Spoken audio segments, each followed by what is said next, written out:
Shalom, selamat pagi jemaat yang dikasihi Tuhan. Sukacita Tuhan kiranya mengalir dalam hidup kita, karena setiap hari ada berkat baru yang Tuhan berikan. Hari ini saya akan menyampaikan firman dengan judul Bersukacita namun berhati-hati. Filipi 3 ayat 1-3 berbunyi demikian. Akhirnya saudara-saudara bersukacitalah dalam Tuhan. Menuliskan hal ini lagi kepada kamu tidaklah berat bagiku dan memberi kepastian kepadamu. Hati-hatilah terhadap anjing-anjing, hati-hatilah terhadap pekerja-pekerja yang jahat, hati-hatilah terhadap penyunat-penyunat yang palsu. Karena kitalah orang-orang bersunat yang beribadah oleh Roh Allah dan bermegah dalam Kristus Yesus dan tidak menaruh percaya pada hal-hal lahiriah. Saudara, Tuhan memanggil kita sebagai anak-anaknya untuk hidup selaras dengan kehendak-Nya. Dan ada dua hal yang kita lihat dari perikop ini. Pertama, Tuhan ingin kita bersukacita dalam Tuhan. Kenapa sukacita itu penting dalam hidup kita? Alkitab berkata, "The joy of the Lord is my strength." Sukacita yang dari Tuhan adalah kekuatan kita. Coba kalau saudara mengalami masalah, lalu saudara murung, negatif, marah-marah, jengkel, maka staminamu makin lemah. Tapi kalau engkau berkata, aku percaya Tuhan akan memberikan kemenangan. Aku percaya aku akan mendapatkan pertolongan dari Tuhan. Maka sukacita, kegembiraan memberikan gairah di dalam hidup kita untuk kita berkemenangan. Saya ingat satu kali ada seorang yang bekerja di sebuah perusahaan. Dan setiap kali dia mengalami masalah yang sulit atau bahkan dimarahin bosnya, dia akan buka dompetnya. Lalu dia lihat ada foto istrinya di sana. Dan setelah dia melihat, menghela napas, dia tutup lagi. Dan dia bersemangat, saudara. Nah, ada teman yang duduk di sebelahnya bilang gini, kamu ini tiap kali ada masalah, dimarahin sama bos, kok kamu lihat foto istri kamu? Istri kamu itu sangat inspiratif sekali ya. Sehingga kamu kalau lihat wajah dia, maka kamu kembali semangat. Dia bilang bukan, waduh istri saya cerewet luar biasa, bikin sulit saya luar biasa. Jadi kalau saya mengalami kesulitan di kantor, saya lihat wajah istri saya. Dan dalam hati saya muncul tekad, kamu aja yang paling sulit, aku bisa atasi, apalagi masalah ini katanya. Wah, mudah-mudahan saudara gak jadi istri semacam itu. Tetapi selalu ada cara untuk kita memotivasi diri kita. Dalam Yohanes 16 ayat yang ke-22, firman Tuhan juga berkata demikian. Yohanes 16 ayat 22, demikian juga kamu sekarang diliputi duka cita, tetapi aku akan melihat kamu lagi dan hatimu akan bergembira dan tidak ada seorang pun yang dapat merampas kegembiraanmu itu daripadaku. Mungkin hari ini kita mengalami kesulitan, tetapi kalau kita bersama dengan Yesus, kegembiraan itu tetap ada dalam hidup kita. Kita tidak bisa dirampas oleh siapapun karena Tuhan yang menyertai kita. Sekalipun dalam lembah kekelaman, kata Daud, aku tidak takut bahaya sebab engkau beserta dengan aku. Seperti Daniel dimasukkan ke gua singa, Sadrak, Mesak, Abednego dilemparkan ke dapur api, tapi tetap imannya teguh kepada Tuhan. Dan karena percaya Tuhan menyertai, sukacita itu tidak bisa hilang dalam hidup. Lagi pula, hati yang gembira adalah obat yang manjur. Berapa tahun lalu saya mengalami benjolan di leher. Ada sesuatu di kelenjar tiroid, saudara. Dan pergi ke beberapa dokter, katanya harus dibiopsi. Karena bisa saja kemungkinan kanker. Waduh, saya bergumul, cukup lama berdoa. Sampai akhirnya saya memutuskan untuk pergi ke rumah sakit dan dibiopsi. Setelah itu berdoa supaya Tuhan memberikan hasil yang terbaik. Tapi di dalam masa pergumulan itu, saya tetap percaya Tuhan baik. Saya tetap bersukacita karena keselamatan dan janji-janji Tuhan yang pasti tergenapi. Nah, ketika hasilnya keluar, dokter berkata, no cancer at all. Tidak ada cancer sama sekali. Oh, puji Tuhan. Saya masih periksa berapa kali, tapi kemudian dinyatakan bersih. Oh, hati yang gembira adalah obat yang manjur. Ada waktunya kita mengalami pergumulan, karena kehidupan di dunia tidak selalu mulus dan lancar. Tetapi Tuhan menyertai kita dan akan memberikan kemenangan. Bahkan kalau saudara sakit, percayalah Tuhan tetap baik dan memberikan keteguhan kepada kita. Makanya firman Tuhan tadi berkata, bersukacitalah dalam Tuhan. Bukan bersukacita karena harta yang banyak, bersukacita karena kesehatan prima dan tidak pernah sakit, bersukacita karena keberhasilan, keuntungan yang terus-menerus.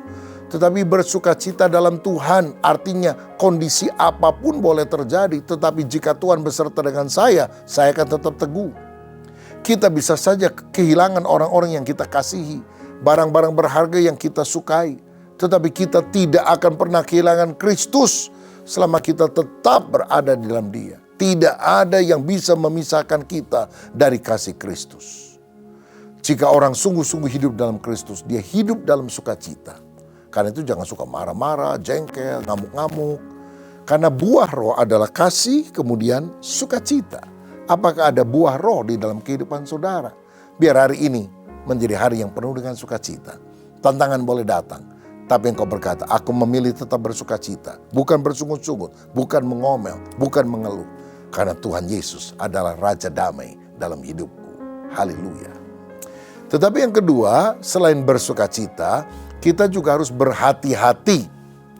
Berhati-hati terhadap siapa? Terutama terhadap pengajar palsu. Dalam konteks Paulus pada waktu itu, yang dianggap sebagai pengajar palsu adalah orang-orang Yahudi yang sudah menjadi Kristen tapi tetap mengajarkan bahwa orang non-Yahudi harus mentaati hukum agama Yahudi. Misalnya harus disunat dulu untuk dapat diselamatkan. Walaupun kamu sudah jadi Kristen tetap harus disunat. Tetap harus mengikuti peraturan Taurat supaya kamu selamat.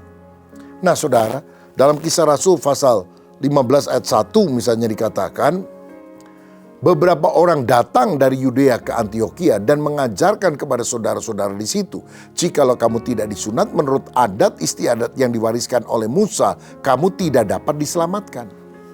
Nah saudara, tetapi Paulus dan Barnabas dengan keras melawan ajaran itu, membantah pendapat mereka. Kristus telah memerdekakan kita dari segala hukum yang ada. Akhirnya ditetapkan supaya Paulus dan Barnabas serta beberapa orang lain dari jemaat pergi kepada rasul-rasul dan penatua-penatua di Yerusalem untuk membicarakan soal itu. Jadi diadili nih saudara sekalian, dipertanyakan. Karena Paulus mengajarkan kalau udah jadi Kristen, mau jadi Kristen gak usah disunat, gak usah ikuti tradisi Yahudi. Dan itu dilakukan kepada orang-orang non-Yahudi. Lalu setelah bersidang dengan keputusan Roh Kudus, akhirnya mereka memutuskan bahwa orang non-Yahudi tidak perlu menjadi pemeluk agama Yahudi terlebih dahulu agar menjadi orang Kristen. Oh, ini keputusan yang luar biasa. Sebab kalau tidak, kita orang Indonesia jadi Kristen harus belajar bahasa Ibrani dulu. Harus baca Alkitab bahasa Ibrani dulu. Harus kalau doa kiblatnya ke Yerusalem. Tapi itu tidak perlu lagi, saudara. Kita tidak harus mengikuti 7 hari raya Yahudi, lalu mengikuti misalnya kalau pria pakai kipah, topi yang ada di belakang kepalanya ini. Nggak perlu. Kita bisa tetap menjadi warga negara Indonesia dengan budaya Indonesia. Tidak harus seperti orang-orang Yahudi atau orang Timur Tengah. Karena iman itu sejatinya sesuatu yang bukan lahiriah, tetapi sikap batin kita rohaniah kepada Tuhan. Nah saudara, tetapi ketika sidang Yerusalem, para rasul, para murid, para penatua memutuskan, tetap kelompok radikal Yahudi, walaupun mereka udah mengaku dirinya Kristen, tidak puas. Dan mengikuti Paulus kemanapun dia pergi dan berusaha membujuki orang-orang yang baru dimenangkan itu. Supaya mereka kembali pada tradisi Yahudi. Mereka inilah golongan guru-guru palsu yang mencampur adukan hukum Taurat dan kasih karunia. Ada yang menyebutnya sebagai Judaizer, ya. Sudah Kristen tapi masih ke Yahudi-Yahudian. Bahkan di Indonesia kadang-kadang ada orang Kristen yang lebih Yahudi dari Yahudi, saudara sekalian. Nah, surat Galatia ditulis oleh Paulus untuk menentang hal itu. Dan dia menggunakan di sini 3 sebutan untuk mereka. Pertama, hati-hati terhadap anjing-anjing. Kata-kata yang keras ya, saudara. Tapi sebetulnya begini. Orang Yahudi ortodokslah yang seringkali menganggap atau menyebut orang non-Yahudi itu sebagai anjing. Contohnya saudara ingat, pernah ada seorang perempuan Sinoferesia datang kepada Yesus minta agar anaknya disembuhkan dari kerasukan setan. Dan Yesus bilang apa? Tidak baik memberikan roti untuk anak kepada anjing. Nah, sebetulnya bukan Yesus mau kasar sedemikian. Dia menggunakan pola pikir sempit orang ortodoks yang selalu menganggap orang non-Yahudi itu seperti anjing. Tetapi ketika wanita itu tetap beriman, kesembuhan mujizat terjadi melalui Yesus. Ini menunjukkan Yesus lihat hati mereka. Jadi orang-orang Yahudi ortodoks yang suka menyebut orang non-Yahudi sebagai anjing. Tapi sekarang Paulus yang menyebut mereka seperti anjing. Karena mengikuti Paulus dan menggonggongkan pengajaran palsu dan membuat kerusuhan di mana-mana.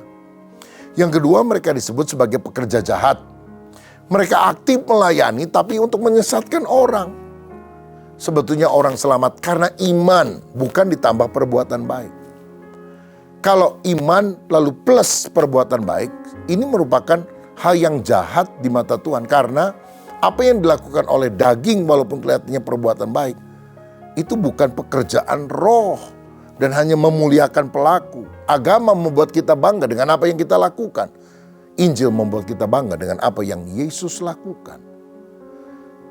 Saudara, saya percaya perbuatan baik adalah hasil daripada iman. Dalam iman sejati sudah terkandung perbuatan baik di dalamnya. Dan yang ketiga, Paulus menggunakan istilah penyunat-penyunat palsu. Karena kitalah orang yang bersunat, yang beribadah oleh Roh Allah. Orang Yahudi menekankan sunat lahiriah. Tetapi orang-orang yang percaya kepada Yesus menekankan sunat batiniah. Artinya hatinya mesti dibersihkan dari perkara yang kotor. Ada orang yang disunat lahiriah tapi masih hidup di dalam dosa. Itu tentu tidak berkenan kepada Allah. Kita tidak bermegah pada hal lahiriah. Hanya ada satu perbuatan baik yang bisa membawa seorang ke sorga, yaitu pekerjaan Kristus di atas kayu salib, bukan pekerjaan kita.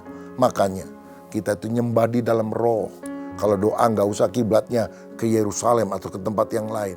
Tapi hati kita yang tertuju kepada Allah. Kita memuliakan Allah. Saudaraku, bersukacitalah di dalam Tuhan. Tapi kedua, berhati-hatilah terhadap bermacam-macam aliran palsu. Sekarang bukan hanya Judaizer, tetapi juga macam-macam ajaran sesat. Mari kita berpegang pada firman Tuhan. Itu sebabnya ikuti doa pagi. Karena ada kupasan firman setiap hari yang bisa mengarahkan kita pada jalan yang berkenan kepada Tuhan. Mari kita berdoa. Bapa, urapilah kami sehingga kami menjadi orang-orang yang selalu hidup dalam sukacita ilahi. Kami juga tidak mau terbawa oleh ajaran sesat, tetapi kami mau bersandar pada pengajaran Kristus yang ada dalam firman-Mu. Berkat atas kami dalam nama Yesus. Amin.